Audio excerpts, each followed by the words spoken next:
তার আগেই আমার বাইকটা হঠাৎ করে গোতা মারতে মারতে না বন্ধ হয়ে যায়, বাট কিছুতেই স্টার্ট করতে পারছিলাম না।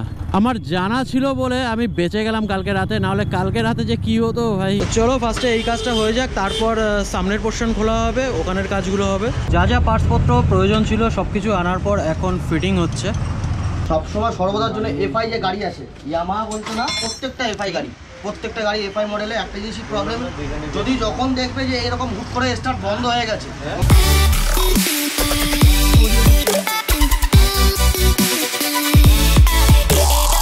আরে ভাই এখানে যখনই আসি তখনই এরকম ট্রাফিক থাকে।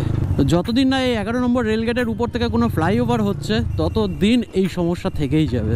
তো কিছু করার নেই ভাই, এইভাবেই চালাতে হবে জীবনটা, মানে যতদিন এখান থেকে যাতায়াত করবো। So hey guys, what's up and welcome back to DS moto adventure Bangla. তো গতকাল রাতে কাজ থেকে ফেরার সময় মোটামুটি ওই ধরে রাখো 2টোর সময়, তো হঠাৎ করে এয়ারপোর্ট জাস্ট ঢুকবো তার আগেই আমার বাইকটা হঠাৎ করে গোতা মারতে মারতে না বন্ধ হয়ে যায়। এবার অনেকক্ষণ ধরে আমি চেষ্টা করি যে বাইকটাকে স্টার্ট করার, মানে সেলফ মোটর কাজ করছিল আর ব্যাটারিও চার্জ ছিল, বাট কিছুতেই স্টার্ট করতে পারছিলাম না।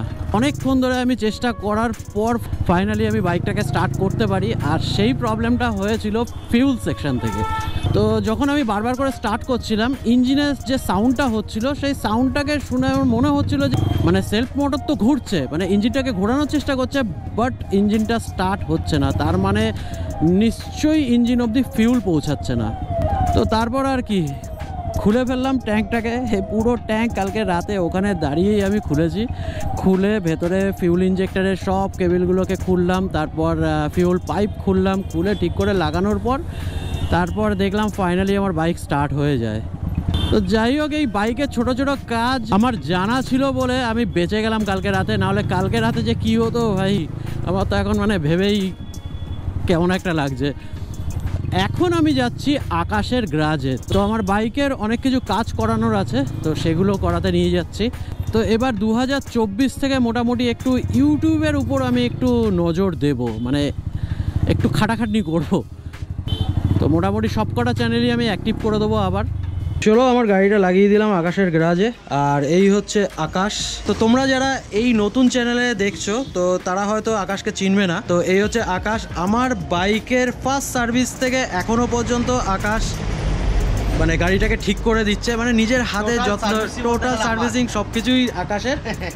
তো আকাশের গ্যারেজটা একবার দেখিয়ে দিই তোমাদের। তো তার আগে বলে রাখি, আকাশ আগে ইয়ামাতে কাজ করতো, তো ইয়ামা থেকে ছেড়ে এখন নিজের গ্যারাজ করেছে। তো আশা করছি এটা আরও বড় হয়ে যাবে ভবিষ্যতে, কারণ ভাই আস্তে আস্তে প্রচুর মেশিন তুলেছে, ট্যাফলন মেশিন তুলেছে, এয়ার মেশিন তুলেছে, ওয়াশিং হচ্ছে, সমস্ত কিছু এখন চলে এসছে। তো একবার দেখিয়ে দিই আকাশের এই গ্যারাজটা, রেঞ্জ পয়েন্ট। তো হয়তো আকাশ বলছিল যে এই গ্যারেজটা হয়তো চেঞ্জ করবে, হয়তো এখান থেকে ওই দোকানটায় হয়তো যাবে, মানে একদম পাশে, কোনো চাপ নেই। মানে তোমরা এখানে বাদু রোডে ঢুকে, এটা কি বলে বিএসএফ ক্যাম্প, তো বিএসএফ ক্যাম্পের এখানে এসে খোঁজ করলেই তোমরা পেয়ে যাবে। যাই হোক, আকাশের হাতের কাজ খুবই ভালো, না হলে আমি এতদিন ধরে করাতাম না। কিন্তু হ্যাঁ, একটা ইস্যু আমার গাড়ির সাথে হচ্ছে, যেটা এখনো পর্যন্ত আকাশ সলভ করতে পারেনি, সেটা হচ্ছে ব্যালেন্স ইস্যু, আর সেটা মানে মারাত্মক পরিমাণ হয়ে যাচ্ছে আস্তে আস্তে। তো দেখা যাক আজকে কি করি, মানে ঠিক হবে কি আজকে মনে হচ্ছে না, তো দেখা যাক কি হয়। তো চলো এখন বাইক যাচ্ছে ওয়াশিংয়ে, যা ভাই ভালো করে ওয়াশ করে নিয়ে আয়। सो भाई लोग और भाई लोग के बहन लोग, क्या आप लोग भी ऑनलाइन शॉपिंग कर रहे हो? तो थोड़ा सा रुक जाओ, क्योंकि इसमें होने वाला है आप लोगों का बहुत फायदा। तो हम लोगों को शॉपिंग करने में सबसे बड़ी दिक्कत होता है कि कौन सा ब्रांड में कितना डिस्काउंट है, ये हम लोगों को पता नहीं होता है। तो इसीलिए ना हम लोग अच्छा खासा डिस्काउंट मिस कर देते हैं। मैं आप लोगों के लिए लाया हूँ एक ऐसा तरकीब, हर शॉपिंग में आप लोगों को मिल जाएगा डिस्काउंट ऑफर। तो इसके लिए आप लोगों को बस डिस्क्रिप्शन पे दिया गया लिंक पे क्लिक करना है, और आप लोगों को यहाँ पे मिल जाएगा 40 से भी ऊपर टॉप ब्रांड। जिस भी ब्रांड का प्रोडक्ट आप लोगों को खरीदना है, बस वहाँ पे क्लिक कीजिए और आप लोगों को ऑफर मिल जाएगा। अगर आप लोग चाहे तो यही से रिडीम ऑफर कर सकते हो। तो बस ऐसे ही आप लोग ढेर सारा शॉपिंग करो और ढेर सारा बचत करो। আসো তো চলো, বাইক তো ধোয়া কমপ্লিট হয়ে গেছে। এই দেখো পুরো জল ফল এখনো লেগে আছে। ব্যাক সাইডটা খোলা হবে, পেছনের চাকা খুলে এখানে বুশ বিয়ারিং চেঞ্জ হবে, তাই তো? সাসপেনশন বুশ বিয়ারিং চেঞ্জ হবে। তো চলো ফার্স্টে এই কাজটা হয়ে যাক, তারপর সামনের পোর্শন খোলা হবে, ওখানের কাজগুলো হবে। আর এই আমাদের বাচ্চা বাচ্চা আজকে কোচি সেজে এসছে। আর তো তোমরা দেখতেই পাচ্ছ যে পিছন সাইডটা পুরোটা খোলা হয়ে গেছে, আর এই দেখো এখানেও পুরো খোলা। তো এবার বিয়ারিংটা খোলা হয়েছে, কাকাশ ভালো করে চেক করে এবার জানাবে যে কি হয়েছে, এখনো ঠিক আছে কি না। চেঞ্জ করে দেবে? তো চলো বিয়ারিংটাও চেঞ্জ হবে এখন। আচ্ছা, পেছন চাকায় কটা বিয়ারিং থাকে ভাই? 3টে বিয়ারিং থাকে। চাকায় 2টো বিয়ারিং থাকে। হ্যাঁ, একটা হচ্ছে চেঞ্জ পকেট। হ্যাঁ, যে পকেটটা আছে স্পকেটে বিয়ারিং থাকে। পকেট বিয়ারিং একটা। ও, এটা হচ্ছে সবথেকে বড় বিয়ারিং, সবথেকে বড় বিয়ারিং আছে, ঠিক আছে? আর ওই দুটো ছোট ছোট। তো চাকার বিয়ারিংগুলো ঠিক আছে, মানে স্পকেট বিয়ারিংটা একটু প্রবলেম হয়েছে। এটাও ভালো করে তুই দেখে নে ভাই, যদি চেঞ্জ করতে হয় চেঞ্জ করে দে ভাই। ওই দুলন্ত গাড়ি চালাতে খুব সমস্যা হয় ভাই। চলো, পুরো সুইংগামটা খুলে বাইরে চলে এসছে। তো এবার সাসপেনশনটা খোলা হবে। এই সাসপেনশনটা আমি নতুন লাগিয়েছি, কিন্তু সেরকম কোনো কাজ দেয়নি। মোটামুটি 1 মাস চালানোর পর আবার খারাপ হয়ে গেছে। যদিও বা আমি বাইকের উপর এত লোড দিই যে সবার বেশি দিন টেকারই কথা না। কারণ এইসব বাইকে বেশি লোড ক্যারি করার জন্য বানানো হয় না। ঠিক আছে, চালাতে হবে ভাই, আপাতত এটাই আছে আমার কাছে। ইঞ্জিন অয়েল বার করা হয়েছে। ইঞ্জিন অয়েলের কন্ডিশন দেখো, পুরো কালো হয়ে গেছে। মানে ইঞ্জিন অয়েলটা 1000 কিলোমিটার চালানোর পর এতটা কালো হয়ে গেছে, এটা আশা করিনি আমি। ভাবছি যে আর দামি ইঞ্জিন অয়েল লাগাবো না ভাই, ইয়ামাহা থেকে নিয়ে আসবো আমার ইঞ্জিন অয়েল, ওই ঢালবো, 1000-1500 কিলোমিটার চালাবো, চলি। এই রডটাকে আগেরবার মনে চেঞ্জ করা হয়েছিল। তো এখন ইঞ্জিন অয়েল মাপা হচ্ছে, 500 ml ওখানে চলে গেছে। আর এখানে কতটা হলো? 500, 100 কম আছে। 100 গ্রাম কমেছে। 300 আছে। হ্যাঁ, 400, 500, 200 কম। 200 গ্রাম কম আছে। কম 100 ওর মধ্যে 200 কম বেশি। এদিক ওদিক করলে 100 পেয়ে যাবো, 100 কম আছে। মানে ওই 1000-1500 কিলোমিটার করে 100 ml কম হয়েছে, তাই তো? যা যা পার্টসপত্র প্রয়োজন ছিল সব কিছু আনার পর এখন ফিটিং হচ্ছে। তো এবার ফিটিং হবে সুইংগামটা।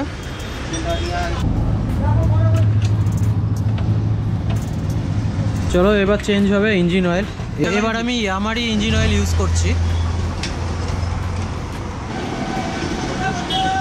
দেখবে কান পেতে দেখবে চাবি অন অফ করবে, যখন এটা না হবে, এই সে যখন না হবে তাহলে তোমার পাম্পটা চলছে না।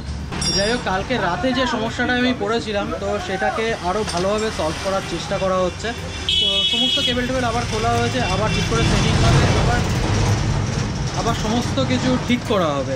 সবসময় সর্বদার জন্য এফআই যে গাড়ি আছে, ইয়ামাহা বলতে না, প্রত্যেকটা এফআই গাড়ি, প্রত্যেকটা গাড়ি এফআই মডেলে একটা জিনিসই প্রবলেম, যদি যখন দেখবে যে এরকম হুট করে স্টার্ট বন্ধ হয়ে গেছে, তোমার যে প্রবলেম ছিল দাদা, তো সেই প্রবলেমটা দেখবে সবসময় পাম্প থাকে, ট্যাঙ্কির ভেতরে তো পাম্প থাকে, পাম্প মোটর রয়েছে, পাম্প মোটর যখন না চলবে তখন তেল সাপ্লাই বন্ধ হয়ে যায়।